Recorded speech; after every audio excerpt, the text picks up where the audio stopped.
প্রিয় দর্শক, আপনাদের প্রত্যেককে শুভেচ্ছা সহ আমন্ত্রণ জানাচ্ছি এনটিভির প্রতিদিনকার আয়োজন স্বাস্থ্য প্রতিদিনে। দর্শক, আজ আপনাদের সঙ্গে আছি আমি ডাক্তার সাখাওয়াত হোসেন। প্রিয় দর্শক, আজকের এই অনুষ্ঠানে আমরা আলোচনা করব শিশুর ভাষা বিকাশের সমস্যা ও তার প্রতিকার নিয়ে। এ বিষয়ে কথা বলবার জন্য আমাদের সঙ্গে স্টুডিওতে উপস্থিত আছেন একজন শিশু ভাষা বিশেষজ্ঞ ও মানসিক রোগ বিশেষজ্ঞ। চলুন দর্শক, অনুষ্ঠানের শুরুতেই আমরা পরিচিত হয়ে নেই আমাদের আজকের অতিথির সঙ্গে।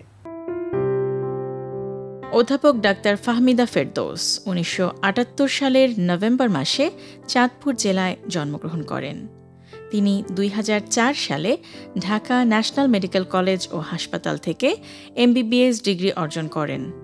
এরপর তিনি বাংলাদেশের প্রথম চিকিৎসক হিসেবে চিকিৎসা ভাষা বিজ্ঞানে উচ্চতর এমফিল ডিগ্রি লাভ করেন। বর্তমানে তিনি জেডএইচ শিকদার মেডিকেল কলেজ ও হাসপাতালের মানসিক বিভাগের সহকারী অধ্যাপক হিসেবে কর্মরত আছেন। আপনাকে আমন্ত্রণ জানাচ্ছি আমাদের অনুষ্ঠানে।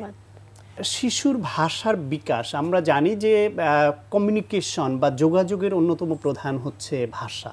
সেটা শব্দ বা মৌখিক ভাষা হোক, সেটা বডি ল্যাঙ্গুয়েজ হোক, নানান রকম ধরন আছে। নিশ্চয়ই বিষয় আমরা আপনার কাছ থেকে শুনবো। এবং শিশুর এই বিকাশটাও বয়সের সঙ্গে বিভিন্ন সময় বিভিন্ন রকম হয়। শুরুতে যদি আমাদের একটু বুঝিয়ে বলেন যে এই যে ভাষা, এই যে কথা, এর মানেটা কি?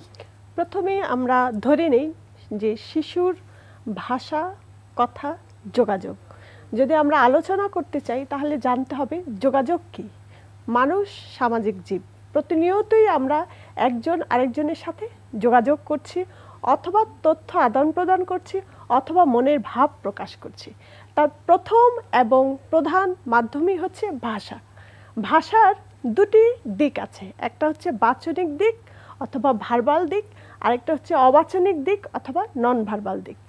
মানে যেটাকে আমরা এই যে কথা, এটা হলো বাচনিক দিক, আর বডি ল্যাঙ্গুয়েজ বা আকার ইঙ্গিতে যেটা, সেটা আপনি বলছেন অবাচনিক। এবং এর মাধ্যমেই আমরা কি করছি, সামাজিকতা যেটাকে বলে স্থাপন করছি বা ভাবের আদান প্রদান করছি, মনের ভাব প্রকাশ করছি।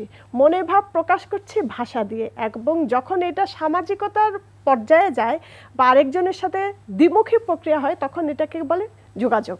এই যে যোগাযোগের জন্য যে ভাষার প্রয়োজন, এই ভাষা শুরুতেই বলছিলাম যে ডেভেলপমেন্ট হওয়ার শিশু বয়স থেকে সময় আছে। যদি একটু বলেন যে একটি শিশুর জন্মের পর থেকে কোন সময়ে কোন পর্যায়ে কি ডেভেলপমেন্ট হয়? একটি শিশু, মানব শিশু মাতৃগর্ভে থাকাকালীন অবস্থাতেই তার ভাষা, শারীরিক বিকাশের সাথে সাথে ভাষা বিকাশের পর্বটি শুরু হয়ে যায়, কিন্তু তার বহিঃপ্রকাশ হয় জন্মের পরই। যখন আমরা বলি যে মায়ের সাথে বাচ্চার একটা বিচ্ছেদ ঘটানো হয়, তখনই শিশুটি কান্না জুড়ে যায়, তখনই তার কথা বা ভাষার শব্দ বেরিয়ে এলো, ওটাই হলো কথা। এবং তার সেই আমরা বলি 1 মাসের কম বয়সী শিশুর জন্য ওই কান্নাটাই হলো কথা, এবং ওইটার কথার মাধ্যমে শিশুটি আমাদের সাথে যোগাযোগ করছেন। এবং সেই জন্যই জন্মের পর কোনো শিশু যদি কান্না না করে তাকে নিয়ে একটু আমরা চিন্তিত হয়ে পড়ি, পরীক্ষা নিরীক্ষা করি কি সমস্যা। পরবর্তী পর্যায়ে ভাষার যে ডেভেলপমেন্ট বা বিকাশ, সেটা কি হয়? আস্তে আস্তে দেখা যায় যে শিশু যখন 1 মাস বয়স হয় তখন শিশুটি তার প্রয়োজন অথবা অপ্রয়োজনে কান্না জুড়ে যায়। যে কোনো অসুবিধা হলেই কান্নাটাই কথা। অথবা যখন আমরা শিশুর খুব কাছে যাই তখন দেখা যাবে খুব অল্প অল্প চোখে আমাদের দিকে 0.3 সেকেন্ডের জন্য তাকায়। এইটাই হচ্ছে শিশুর যোগাযোগ। আবার যখন 3 থেকে 4 মাস বয়স হয় তখন শিশুটি যে কোনো মানুষ দেখলে কি একটা হাসি দেয় এবং গুড আই কন্ট্যাক্ট করে। এটাকে আমরা বলছি শিশুর নন ভার্বাল বা অবাচনিক ওয়েতে যোগাযোগ। তখন শিশু মুখে কিছু ধ্বনি উচ্চারণ করে, উ ই ই, এটাই হচ্ছে শিশুর কথা। আস্তে আস্তে শিশুটি যখন বড় হতে থাকে, এভাবে শিশুর বাচনিক, অবাচনিক এবং সামাজিকতা 3টি ক্ষেত্রে পরিবর্তন হতে থাকে। যখন শিশুটি 1 বছর বয়স হয় তখন সে একটি মিনিংফুল শব্দ বা কথা দিয়ে আমাদের সাথে যোগাযোগ করে অথবা সামাজিকতা স্থাপন করে। তার একটি শব্দ দিয়ে, মিনিংফুল শব্দ বলছি আমি, যেমন মা, মাকে দেখে সে বলবে মা। যখন বাবাকে দেখে বলবে বাবা, এটাকে বলে মিনিংফুল শব্দ। এই শব্দ দিয়ে শিশুটি যোগাযোগ করবে। যখন 2 বছর হবে, 2 বছরে 2টি শব্দ দিয়ে একটি সরল বাক্য তৈরি করবে, আমি খাবো। এটা শিশুর সাথে, অন্য পরিবেশের সাথে অথবা যোগাযোগ সঙ্গীর সাথে তার এটা যোগাযোগ, আমি খাবো, এবং তার মনের ভাব প্রকাশও। এটাই হচ্ছে শিশুর ভাষা। সাথে শিশুটি কথা বলবে এবং নন ভার্বাল ওয়েতে অথবা অবাচনিক ওয়েতে সে কখনো কখনো প্রয়োজন হলে মার কাছে দৌড়ে যাবে অথবা কিছু চাইতে থাকবে। আমরা সারা দিনে বাচনিকতার চেয়ে অবাচনিক পর্যায়েই বেশি যোগাযোগ করে থাকে। এটাকে বলা হয়ে থাকে 75%। মানে ভার্বাল যোগাযোগের থেকে অবাচনিক বা নন ভার্বাল বা বডি ল্যাঙ্গুয়েজের মাধ্যমে যোগাযোগের পরিমাণটাই আমাদের বেশি। এখন এই যে আপনি বলছিলেন যে পর্যায়ক্রমে শিশুটির যে তার ডেভেলপমেন্ট হইল কথার, ভাষার, এবং সে যোগাযোগ স্থাপন করলো, এটি সবসময় আমরা কোনো কোনো শিশুর বেলায় দেখতে পাই না। কোনোটা ডিলেইড বা দেরি হয়, আবার কোনোটা হয়ই না অনেক সময়। এই যে এই ভাষার যে বিকাশ, এটা দেরি হওয়ার পেছনে বা না হওয়ার পেছনে প্রধান কারণগুলি কি? আমরা যে কোনো ভাষার সমস্যাকে 2টা পর্যায়ে ভাগ করি। একটা হচ্ছে অর্জিত ভাষা সমস্যা, আরেকটা হচ্ছে ডেভেলপমেন্টাল অথবা মাতৃগর্ভ থেকে নিয়ে আসা ভাষা সমস্যা। অর্জিত ভাষা সমস্যা হচ্ছে শিশু যদি জন্মের পরে মস্তিষ্কে কোনো ক্ষতি বা বৃদ্ধির বিকাশের অসুবিধা থাকে, তখন শিশুটির ভাষা বিকাশে সমস্যা হবে। আর যেটাকে বলছি মাতৃগর্ভ থেকে নিয়ে আসা বা ডেভেলপমেন্টাল ডিসঅর্ডার, এটা শিশুটি তার মায়ের গর্ভ থেকেই নিয়ে আসতে পারে, জন্মগত। এখন যেটা হলো অর্জিত ভাষা বৈকল্য, সে অর্জিত ভাষা বৈকল্যটির কারণ পরিবেশ হতে পারে, কানে না শোনার কারণে হতে পারে, অথবা মস্তিষ্কের কোনো ক্ষতর কারণে হতে পারে।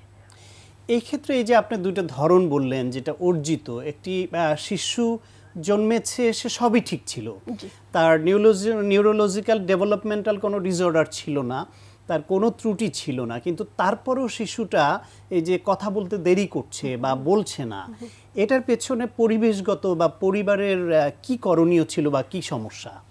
সাধারণত দেখা যায় যে আমরা শিশু যখন খুব বিরক্ত করে, শিশুকে আমরা ওয়ান ওয়ে কমিউনিকেশন দিয়ে রাখি, তার মধ্যে টিভি, ভিডিও গেমস এবং মোবাইল। কান্না করছে, মোবাইলটা হাতে দিয়ে দিলাম, অথবা টিভি দেখে দেখে খাওয়াচ্ছি।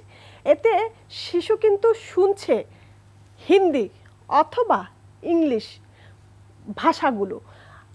তখন শিশুর, আমরা সারাদিন তার সাথে যোগাযোগ করছি বাংলা ভাষা দিয়ে, কিন্তু সে টিভিতে দেখছে বেশিরভাগ সময় অন্য ভাষা। তখন পরিবেশগত কারণে শিশুটির ভাষা অ্যাকুইজিশন বা অর্জনের ক্ষেত্রে বৈকল্য হয়ে থাকে। সাধারণত 5 থেকে 7 বছরের মধ্যে, খুব গুরুত্বপূর্ণ বিষয়, 5 থেকে 7 বছরের মধ্যে একটা শিশুর বেসিক ল্যাঙ্গুয়েজ ডেভেলপমেন্ট হয়ে যাবে।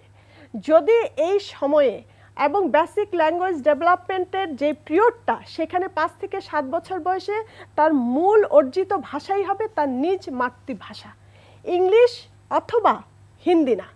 এতে শিশুটির অনেক সময় দেখা যাবে পরিবেশ পাবে, কিন্তু সারাদিন তার যোগাযোগ টিভির সাথে, সে এক্সপ্রেস করতে পারছে না, এবং টিভিতে দেখছে হিন্দি, স্কুলে গিয়ে পড়ছে ইংলিশ, মা বলছে বাংলা। সে কোনটা রিসিভ করবে বা অর্জন করবে, তখন বাচ্চার এক্সপ্রেসিভ ল্যাঙ্গুয়েজ ডিসঅর্ডার হোক বা সেটা আগেই তো মাতৃভাষা।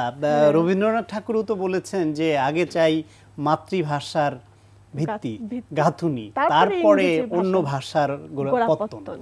এই যে নিউরো ডেভেলপমেন্টাল ডিসঅর্ডার যে কারণে যে শিশুর এই যে ভাষা বিকাশ হচ্ছে না, সেই ক্ষেত্রে তাদের জন্য করণীয় কি? প্রথমে আমি যারা আমার শিশুদের পিতামাতা আছেন অথবা কেয়ার গিভার আছেন, তাদেরকে বলবো যে আপনারা ছোটবেলা থেকেই, এটা সে নর্মালি হোক অথবা ডিসঅর্ডার বাচ্চা হোক, তাদেরকে ওয়ান ওয়ে কমিউনিকেশন দিবেন না, এবং দেখবেন শিশুটির সাথে সহজ, শুদ্ধ, স্পষ্ট বাংলা ভাষায় কথা বলবেন। শিশুটির সাথে যদি আপনি কখনো দেখেন একটি শিশুর অনুধাবনে আপনি কথা বলছেন কিন্তু বুঝতে পারছে না, এবং প্রকাশে এবং ব্যবহারে তিনটা জিনিস, অনুধাবন, প্রকাশ, ব্যবহার, তিনটি জায়গায় অসুবিধা হচ্ছে। এবং যখন আমরা আমাদের ভাষাকে পরিবেশ এবং প্রতিবেশ অনুযায়ী প্রকাশ করতে পারবো না, তখনই আমাদের মধ্যে একটা আবেগ যখন আমি প্রকাশ করতে পারবো না, তখনই আমাদের আচরণগত অসুবিধা হবে। বাচ্চাটি খুব বিরক্ত থাকবে, হইচই করবে, চিৎকার চেঁচামেচি করবে। যেমন অটিজম বাচ্চাদের মধ্যে বেশিরভাগ ক্ষেত্রে আগ্রাসনমূলক, সেলফ মিউটিলিজম বা নিজেকে আত্মঘাতীমূলক মানে আচরণ পরিলক্ষিত হয়। অর্থাৎ কোনো শিশুর মধ্যে স্বাভাবিক আচরণের বাইরে এই আচরণগুলি দেখলে অথবা তার ভাষার বিকাশ ব্যাহত হচ্ছে মনে করলে উচিত হবে ওই গার্জিয়ানদের চিকিৎসকের কাছে নিয়ে যাওয়া। বিশেষ করে এটা নিউরো ডেভেলপমেন্টাল ডিসঅর্ডার নিয়ে যারা কাজ করেন বা অটিজম সেন্টার বা এইসব জায়গায় নিয়ে যেতে পারেন। আপনাকে অনেক ধন্যবাদ, আমরা অনেক প্রয়োজনীয় তথ্য জানলাম। ধন্যবাদ আপনাকে। প্রিয় দর্শক, আমরা শুনছিলাম শিশুর ভাষা বিকাশে কি কি সমস্যা হতে পারে এবং তখন করণীয় কি, সে বিষয়ে অত্যন্ত প্রয়োজনীয় একটা আলোচনা। আশা করি আপনাদের কাজে লেগেছে।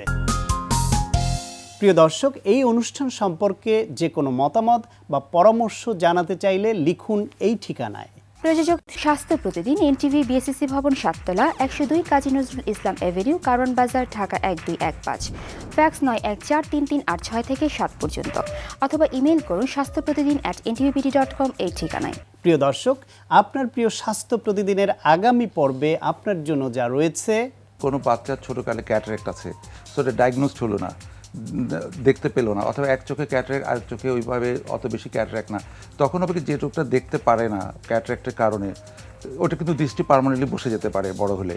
সো অনেক সময় দেখা যায় আবার বাচ্চাদের চশমা লাগে, প্যারেন্টসরা অনেক সময় ডক্টরের কাছে নিয়ে বুঝতে পারেন চশমা, কিন্তু চশমা বাচ্চাকে দিবে ওটা অ্যাকসেপ্ট করতে পারে না, বাচ্চারা পড়তেও চায় না, আবার অ্যাকসেপ্ট প্যারেন্টসরা চায় না যে বাচ্চা ছোট এখন চশমা পড়ুক, কিন্তু এটা একটা পার্মানেন্ট ড্যামেজ করতে পারে। প্রিয় দর্শক, বিশ্বের যে কোনো প্রান্ত থেকে যে কোনো সময় এনটিভিতে সম্প্রচারিত আপনার প্রিয় স্বাস্থ্য প্রতিদিন অনুষ্ঠান দেখার জন্য ভিজিট করুন আমাদের পূর্ণাঙ্গ ওয়েব পোর্টাল www.ntvbd.com। দর্শক, আজ এ পর্যন্তই। সবাই ভালো থাকুন, সুস্থ থাকুন এবং অবশ্যই নিরাপদে থাকুন। দেখা হবে আগামীকাল ঠিক একই সময়ে নতুন কোনো অতিথি নিয়ে আপনার প্রিয় এনটিভির পর্দায়।